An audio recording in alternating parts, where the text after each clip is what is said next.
Welcome everybody. My name is Nadine. This is Handcrafts with Nadine. I'm coming to you from the Byron Shire in northern New South Wales, Australia.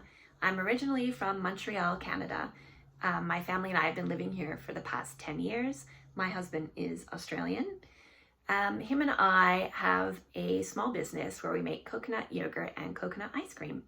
We have 2 teenage girls and we have a little dog, a 2-year-old black Labrador named Bear. So I'll just start off by, first I'll start off by saying that rookie mistake here. This is episode number 2. I thought I just finished recording this whole video only to discover that I hadn't pushed record. So this is take 2. Oh well, second time to get it right. I'll start off by saying what I'm wearing. This is the Corran Cardigan by Clow, who is the Creabea. It's an all-over lace pattern cardigan, and I'm wearing it with my Hinterland dress.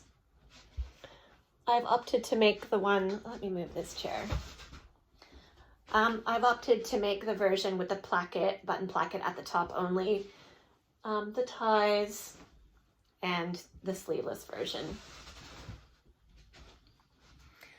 I finished this cardigan maybe about a month ago, and the reason I wanted it was so I had something to wear in the summer.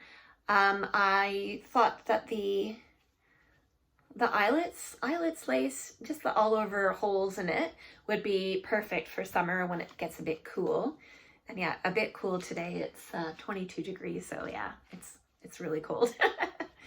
I knit it in Holskarn Coast in the color dark navy, and it's 55% lamb's wool and 45% cotton. So again, perfect for summer nights when it gets a little bit brisk.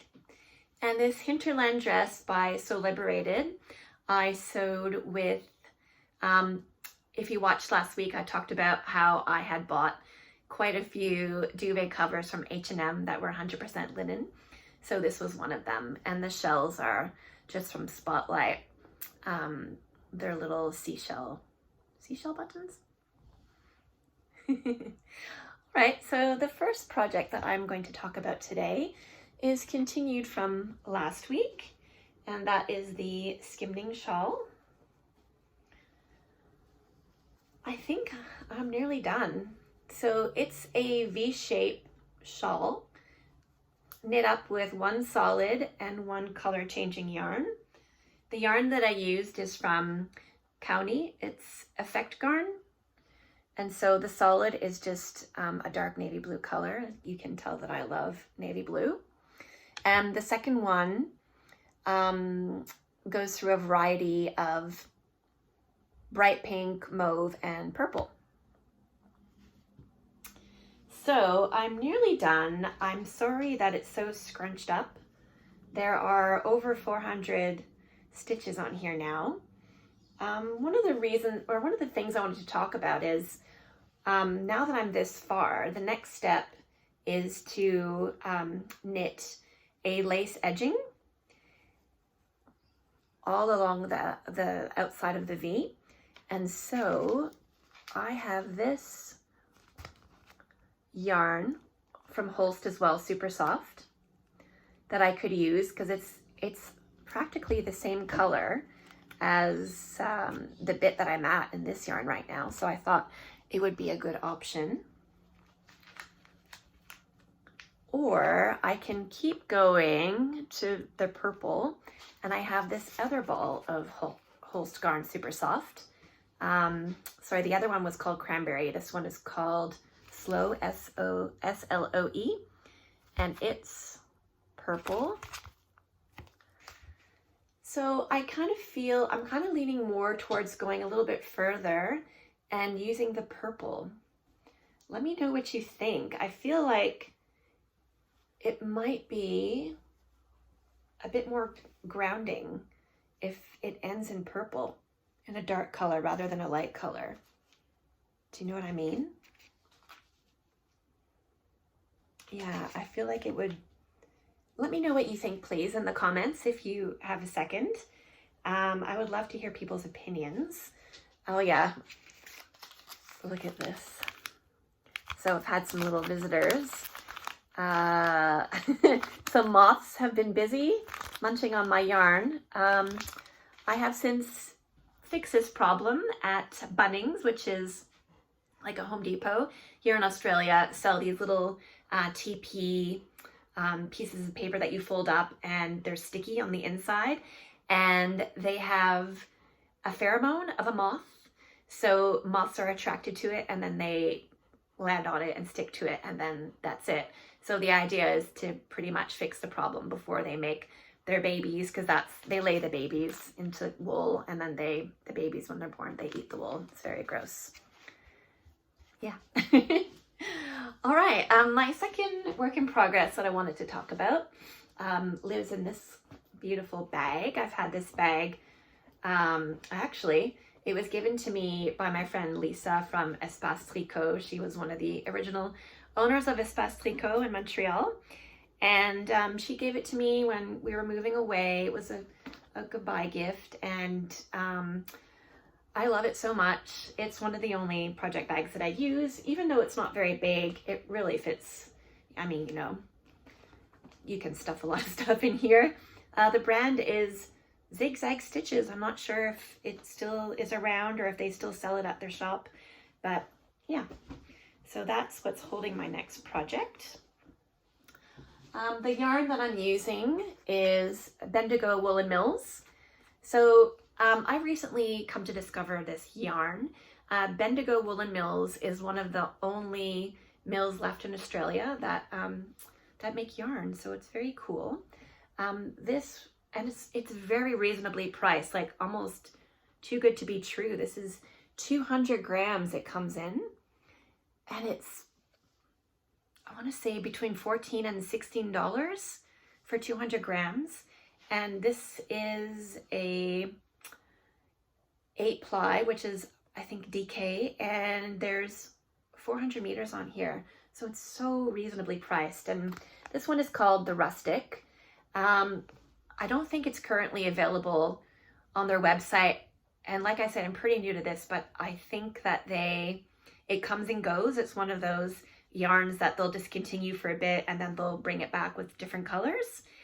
And so yeah, it's non-superwash and it's very soft. I think it's made from a mix of merino and I want to say Corriedale or something like that. It's kind of hard to find. It doesn't say on the tag. But yeah, hand wash only. They do have other superwash yarns on their website at the moment. But yeah, so this color is called Forest. And what I've decided to knit with it is the 3 Seasons cardigan. I love cardigans. Cardigans are amazing for where I live. I think the reason is it doesn't get so cold. And cardigans, you know, if you're cold, you can do it up. If you get warm, you can undo it. Very, very easy. So the 3 Seasons cardigan is my little cable needle, which I'm not using. I think, use it when I knit my swatch. So swatch, I don't normally knit a swatch. If I do, it'll be like, say they say 22 stitches for 10 centimeters. I will cast on 22 stitches and knit maybe 6 or 8 rows and then, you know, have a little measure. Okay, we're good. But because this one has lace and it has cables, which I'll talk about in a minute, I really wanted to be sure. And again, I cheated. It was meant to be twice this long, but I only made it half as long. There are mistakes in my cables, which I'll show you there, that I didn't bother fixing. Oh, there's a good way to see the lace. Yeah. So it really does block out heaps. Yeah, so there's my swatch. And here's where I'm at. This is the back. So it's got a beautiful cable going down the middle, some texture, and then some lace. And in the front, you have, beside the button band, another cable motif, and then the lace again. And then down the sleeve, mostly lace with one kind of strip of the cable going down. It's So to talk a little bit about cables, I haven't knit an all over cable garment like this.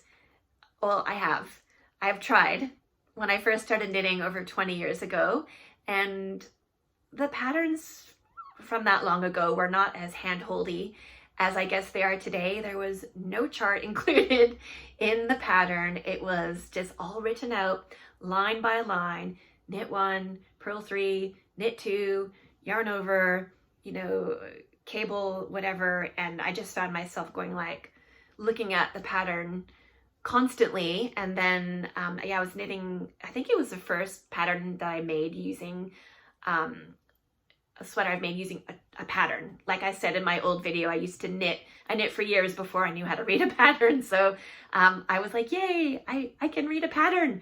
I'm gonna knit this all over cable work sweater for my mom. And I think I got maybe about that far and then looked at it and went, oh, of course, one of the cables was going the wrong way. And I just couldn't be bothered to try to fix it. I was just like, that's it, you are done.